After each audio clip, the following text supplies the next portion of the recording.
Preseason is finally here as the Boston Celtics are officially in Abu Dhabi as they get ready to play the Denver Nuggets on Friday. So I want to hop on here and talk about what the Boston Celtics had to go through, what they went through, what they worked on in training camp these last 2 weeks, of course, in the Auerbach Center. So we're going to break that down here, and I'm just going to go on ahead and jump into my first overall takeaway from Boston Celtics training camp. And that's number one. Mazzulla is an absolute basketball psycho. And I kind of love it. I kind of love how hard-headed he is. How just type A, he wants to win. He wants to make sure his team is equipped to have the best chance of getting the Larry O'Brien trophy again. And we know that his training camps probably aren't easy, considering he does have a very good roster and he's got high expectations. He wants to find out what this team can do. So Jaylen Brown really discussed that, this wasn't an easy camp by any means. Jaylen Brown said training camp has been hard. Training camp has been a lot of conditioning, a lot of defensive stuff, setting the tone on the defensive end, pushing ourselves. It's been great, honestly. It's exactly what we needed. We didn't need to ease into training camp by no means. Joe Mazzulla is a psycho in a good way. Training camp was probably one of the tougher training camps. The first 2 days that I've probably had in terms of intensity, conditioning, level of physicality, defensive, warrior type mentality. So now knowing Jaylen Brown, who's pretty hard on himself when it comes to his workouts, I'll talk about that later in the show. It's good to know that the Celtics are being pushed to their absolute limit. And there were, of course, several drills that they went through during training camp. And the number one thing that Peyton Pritchard said was a lot of running. And that's just conditioning, man. He got married in the offseason. Sam Hauser had a baby. Life happens. So they want to make sure they can still run and do everything that they can do. But I also noticed that Joe Mazzulla put bubbles over the hoop. Now, I remember covering the training camp last year. He did something similar to this, where he wants the players to do everything but shoot. This works on their defense. This works on their passing, their cutting, their movement. And then he flipped that, and it would do play without passing. So it would be trying to utilize the offensive tools that you have without making too many passes and putting up those shots when you need to in crunch time and with minimal minutes. But I will be honest, though, Psycho Joe is a fantastic nickname, and that should be on a t-shirt somewhere in TD Guard this upcoming season. Psycho Joe has a good ring to it. He's obviously an absolute menace when it comes to basketball, but he's a genius, and I think he's paired up perfectly with Brad Stevens in the front office.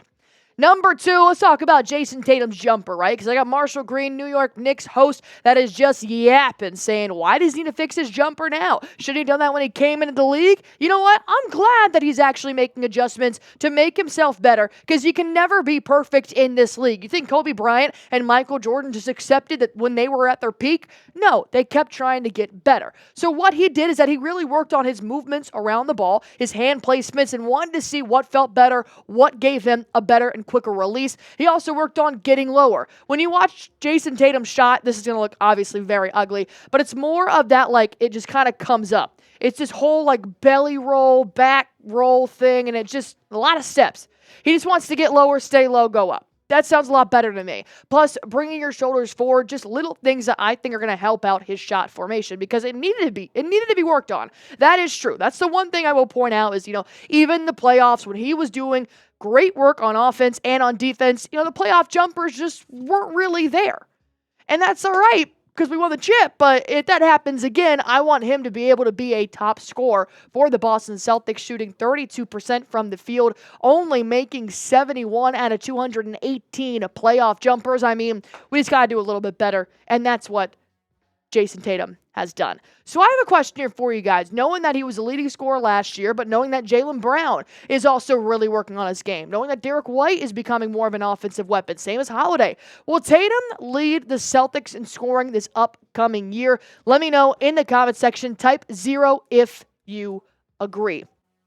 All right, number 3 here is going to be Jaylen Brown is absolutely ginormous. And it's a good thing. It's not like, Zion Williams is ginormous, but it is putting on a lot of muscle that he, not necessarily needed, but I'm kind of glad that it happened, because he had pretty much said, look, we had gotten so close to reaching our goal so many summers that I was always heartbroken, but this summer I wasn't heartbroken. So he put work into his body. He's been doing these underwater workouts actually for a while now, multiple off seasons, but he has truly transformed his body by putting on a lot more muscle mass, which is really going to help down low, knowing that he can play in the post, in the paint, and around the three-point line. It's going to make it a lot easier for his shots to go up because, this guy has put on so much muscle mass, and he's been doing things to help him become a better athlete. Did you know he can hold his breath underwater for up to 3 minutes? I still have to plug my nose when I jump into the pool. Jaylen Brown is showcasing that look, man. Breathing is everything. Obviously, that's how we live. But it's going to make him better in a game knowing that they play for 48 minutes.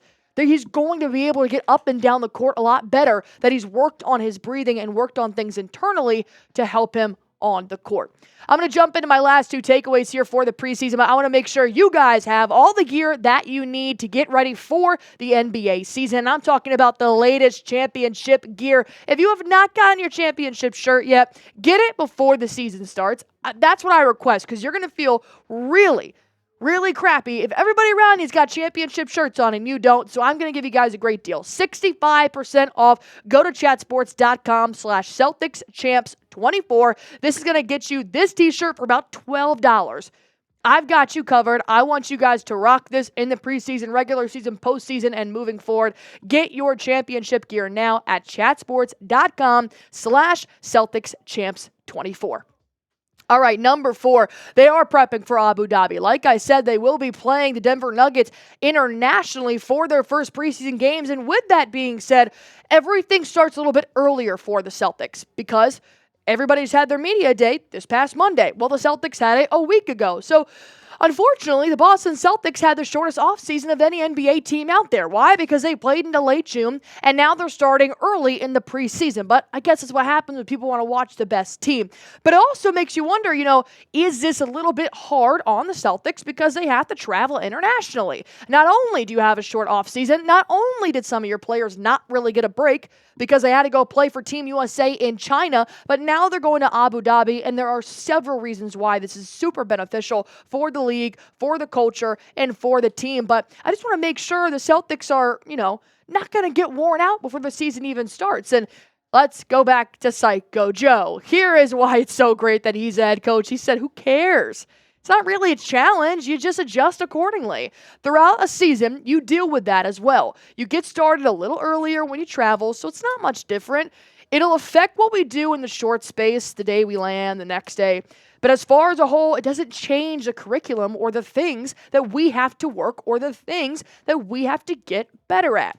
It just adjusts a couple of the decisions that you make in a short-term period. Man, I love Psycho Joe, because I would be bitching, let me tell you. But nonetheless, Joe Mazzulla's got their heads on straight. So I have a question here for you guys. Do you like the NBA preseason games? I'm not a huge fan of the NFL preseason games. It's kind of like a tease.